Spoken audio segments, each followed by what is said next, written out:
Audio Jungle.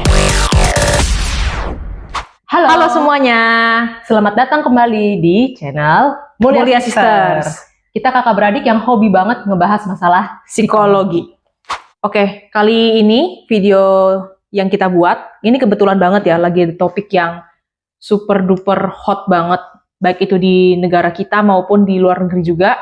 Apalagi kalau bukan soal opening ceremony Olimpiade Paris. Jadi apa sih yang sebenarnya terjadi di opening ceremony-nya Olimpiade Paris 2024 ini?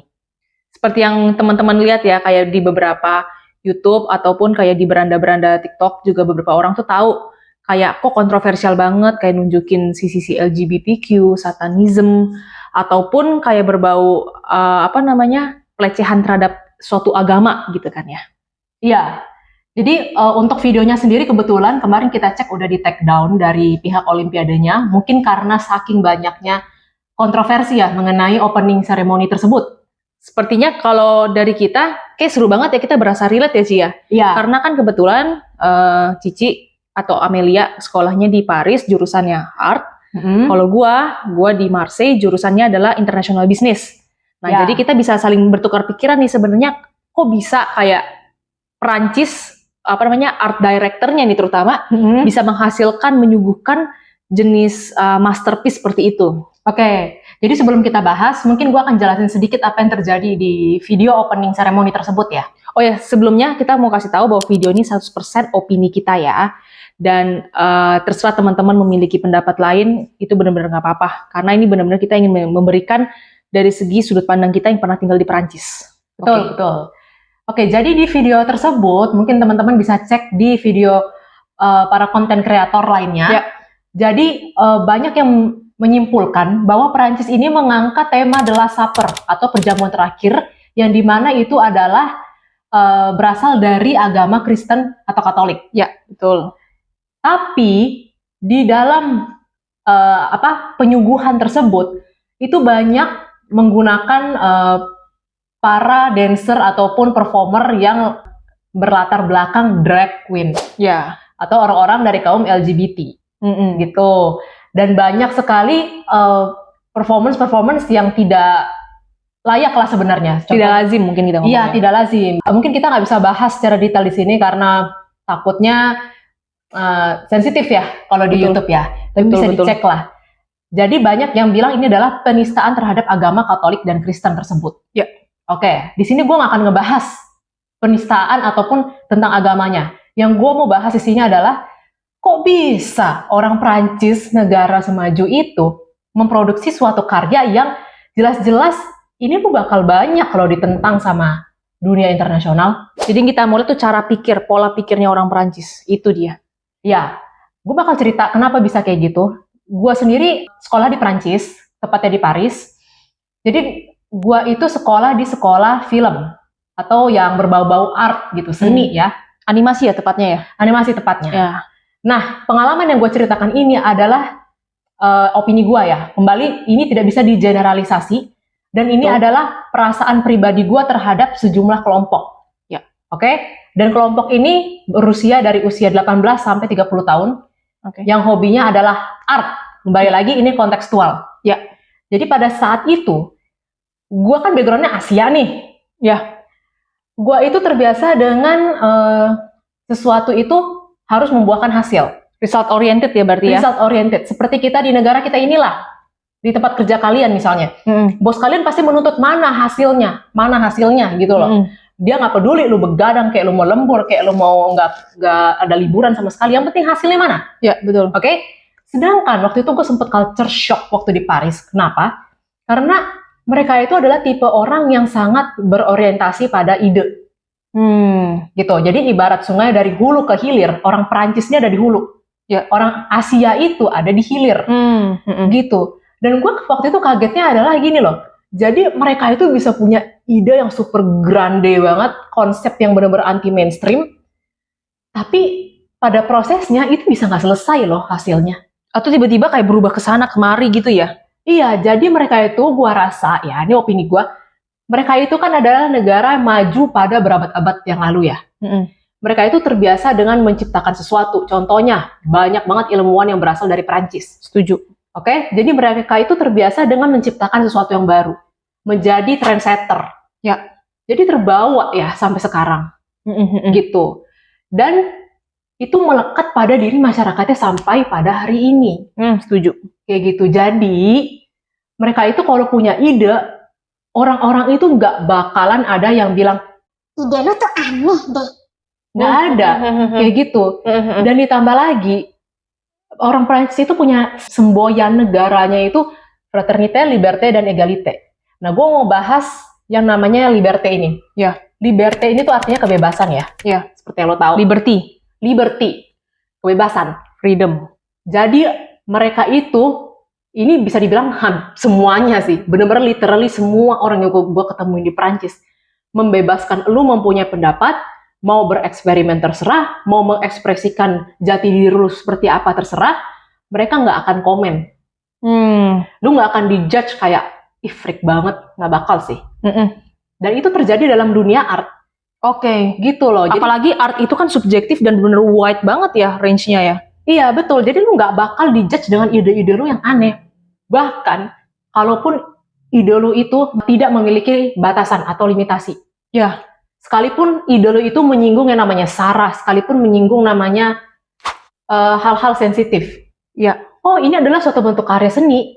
Ya. Mereka nganggapnya gitu. Mau karya lo itu menyinggung nudity kayak agama tertentu. Iya gitu, karena itu bagi mereka adalah suatu kebebasan berekspresi. Ya. Jadi itu sih kalau menurut gua, kenapa pada akhirnya orang Prancis ini bisa menciptakan suatu karya seni yang menurut lo absurd banget nih di openingnya. Pasti pada nggak ngerti kan apa sih korelasinya LGBT dengan olahraga. Sedangkan kalau pas lu lihat, lu udah kayak merasa ini Prancis banget. Prancis banget. Pokoknya orang Prancis itu, lu nggak perlu ngerti, yang penting ini ide gua. Dan gua rasa ya, ini sebenarnya 80% yang gua rasa. Ketika si art directornya ini mencetuskan ide, Kita bikin aja nih lah saper. gitu kan. Nah orang-orang sekitarnya itu tuh nggak kayak, lu ngapain bikin gitu? Mereka itu nggak akan support. Oh ya, bagus. Ya boleh. Lu nggak ditentang karena itu kebebasan. Kembali lagi kebebasan. Kan apalagi kan art director kan ngomong kan dalam wawancaranya, ini Perancis. Ini kita udah translatein aja ya. Dalam bahasa Indonesia, ini Perancis. Terserah lu punya hak, lu punya pendapat, kamu nggak suka, aku nggak suka, tapi itulah terserah kalian. Itu bener-bener khas Perancis banget ketika art directornya ngomong itu. Betul. Dan itu kejadian yang di art nih, sekarang mungkin di gua ya. Kalau gua di Marseille, kebetulan gua jurusan international business. Nah, international business ini menurut gua, setidaknya kalau dengar cerita dari cici gua, tidak sampai sebebas itu. Cuman banyak dari pendapat-pendapat mereka itu yang menurut gue tuh sering dikatakan politically correct or incorrect. Jadi kayak mereka nggak bilang, oh this is wrong, this is right. Mereka bisa membenarkan, tapi ini sensitif sekali. Kenapa bisa seperti itu? Menurut gue karena dalam bisnis itu ada namanya international law. Itu kan udah kayak nggak bisa ditentang lah. Cuman yang mau gue tekankan, kalau dari kasusnya gue, itu mereka hobi banget yang namanya berdebat panjang. Oh iya. Berdebat panjang. Terus udah gitu misalnya nih, masalah assignment ya, kita kan pasti ada deadline lah, kita dari awal udah dibilangin, misalnya nanti 60% untuk final exam atau ujian akhir, 40%-nya untuk presentasi grup. Nah, presentasi grup ini biasanya udah dikasih tahu dong di week keberapa. Nah, ketika dalam prosesnya mungkin kesulitan atau apa, jadi bisa di hari H tuh dibilangin, sorry Pak, aku nggak bisa kirim karena badan aku sakit, ini ada anggota aku yang begini, kita ada konflik, apa-apa semua gitu kan. Nah gurunya mungkin bilang, nggak bisa lo kayak begini. Nah muridnya juga ngelawan, tapi gimana nih kondisinya? Kalau nggak gue nggak bisa lulus apa-apa, jadi kayak berdebatnya tuh panjang banget. Itu kasus pertama. Kasus kedua masalah debat itu, ketika misalnya pertanyaan-pertanyaan dalam diskusi kelas, pada saat penyampaian materi, nah itu mereka bisa ngalor ngidul bener-bener ngomongin teori mana kemana, jadi kayak saling mengkaitkan itu. Iya. Dan biasa kayak mereka berakhir dengan, kalau gurunya sih mungkin karena lebih saklek kayak udah pokoknya teori ini adalah ini. Nah mereka di belakang tuh yang kayak ngomel-ngomel kayak nggak setuju gue sebenarnya gini kan nggak masuk akal apa-apa semua. Iya. Mungkin yang bisa gue simpulkan, mereka ini suka banget berdebat tanpa adanya resolusi. Iya. Jadi gue punya opini A, dia punya opini B. Kalau kita kan endingnya bisa kayak, oh ya benar juga sih ya. Oh ya bisa sih. Mereka tuh enggak, weh. Sampai akhir tuh opini A, sampai akhir lu opini B, terus udah selesai gitu pembicaraan. Bisa-bisa kayak wah ya udah selesai. Kayak tapi di belakangnya masih mau maju terus gitu loh. Iya. Nah, terus kenapa sebenarnya kayak orang Prancis kok bisa punya pemikiran yang agak eksentrik seperti ini ya? Kayak gitu. Bahkan ini bukan dari kita ya ngomong ya. Ini hampir seluruh orang masyarakat dunia tuh, kalian pernah dengar nggak orang Prancis tuh banyak yang dibilang arogan? Ya. Oke. Kalau kalian pernah dengar kata-kata chauvinisme, menurut gue itu yang paling tepat sih menggambarkannya. Karena itu dari ceritanya kalau nggak salah ada nama tokoh namanya Nicolas Chauvin. Nah, chauvinisme dari orangnya itu. Kembali lagi, ini bukan berarti gue ngatain orang Perancis tuh jahat. Enggak. Ini gue cuma mau ngomong karakteristik mereka yang sangat-sangat kuat, yang memungkinkan mereka memproduksi Olimpiade seperti itu menurut gue. Opening seremoninya ya. Opening seremoninya yang penuh dengan logo-logo satanisme kayak gitulah pokoknya. Terus gue pernah ngomong sama teman gue kan. Suatu hari gue berdiskusi sama teman gue orang Perancis. Dia bilang gini sama gue. Lu tuh harusnya belajar bahasa Perancis lebih benar. Lu kan datang negara kita. Ya lu harusnya yang ini dong, yang paham negara kita kayak gimana. Gue bilang, ya betul. Gue sebagai pendatang, sudah tugas gue mempelajari budaya lu. Tapi bukan tugas gue untuk menjadi 100% seperti lu. Exactly. Gue tanya balik sama lu. Lu orang Prancis, apakah lu mau begini-begini aja?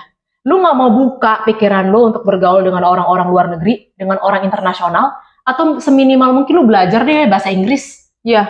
Dan kayak gitu untuk apa ada kelas internasional? Iya, exactly. Mereka itu waktu di kelas gue ya, gue sampai ini suatu fact baru yang gue temuin di Perancis ya.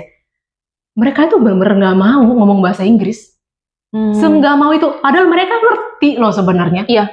Mereka biasanya kayak akan kita ngomong Inggris, jadinya ngomong bahasa apa namanya Perancis ya jawabnya ya.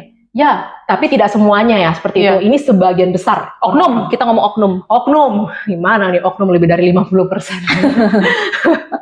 Ya, tapi begitulah yang membuat gue waktu itu kewalahan karena gue tanda kutip gue dipaksa untuk memahami benar-benar menjadi bagian dari rakyat Perancis. Padahal gue nih orang luar negeri, mending gue dari Eropa, gue dari Asia, gitu loh.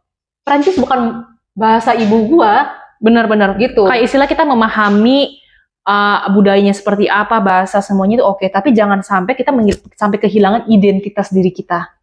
Tetaplah batas-batas norma kan kayak ya udah misalnya budaya cipika-cipikinya mereka, oke kita ikutin. Tapi bukan artinya lu harus jadi 100% orang Prancis. Itu kan jadinya kayak kita lose our identity gitu. Iya. Dan banyak banget orang Indonesia yang di sana pada akhirnya menurut gua kehilangan identitinya sebagai orang Indonesia sih. Kuat sekali chauvinismenya itu. Kuat sekali orang Prancis punya aura ini untuk menjadikan lu part of French. Iya, their society menurut gua. Kayak gitu. Tapi memang menurut gua ini kan dari sisi kenyataannya ya. Menurut gua tapi kayak terlepas dari apa yang terjadi di Olimpiade Paris, dari cara pikir mereka yang gue sangat respect sekali dari Prancis adalah menghargai ide kita se-absurd apapun, seunik apapun, mereka nggak akan pernah bilang, Frik dia lo kok aneh sih mikiran lo. Dan bahkan pertanyaan sekonyol apapun yang di kelas-kelas itu, nggak ada yang pernah ketawain. Tidak ada yang pernah ketawain. Iya. Positifnya sebenarnya itu ya, segala sesuatu positif negatif ya. Exactly. Walaupun sebenarnya Prancis ini menurut gue ekstrim nih. Ya, ekstrim, anti mainstream banget. Tapi walaupun gue dipaksa untuk menjadi kayak part of masyarakat mereka gitu, mereka tidak pernah menjelek-jelekan usaha gue untuk ngomong Perancis, terus kayak untuk menghargai budaya mereka gitu loh. Mereka appreciate loh kalau misalnya gue ngomong Perancis, mereka seneng banget. Dan bahkan mereka makanya gue ngeliat adanya dual personality langsung switch ketika kita udah bisa ngomong bahasa Prancis sama mereka berkomunikasi. Itu ramahnya banget, di welcome. Apalagi ini kasusnya di kita yang di Prancis Selatan. Bener-bener kayak, ayo sini gak apa-apa semua. Mereka akan bener-bener jadi orang yang berbeda banget tiba. Itu dia. Jadi intinya gitu, orang Prancis akan sangat ramah terhadap kalian yang bisa berbahasa Prancis. Betul banget sih. Gitu. Jadi kembali lagi ke opening seremoninya Olimpiade ini. Ya. Menurut gue ya sudahlah gitu. ada dua perspektif, makanya tinggal ada dua perspektif gitu. kita memahami dari sisi Perancis, kita juga memahami dari sisi global, dan bukan ranah kita ya untuk ngejudge Iya. mana yang salah, mana yang benar. Kita di sini cuma kayak membahas kayak kenapa sih kok bisa seperti itu gitu. Untuk share, memberikan insight sama teman-teman. Oke? Oke, terima kasih teman-teman yang sudah menonton video kita kali ini. Jangan lupa like, subscribe, dan komen. Oke? Sampai jumpa lagi di video berikutnya. Dadah. Dadah.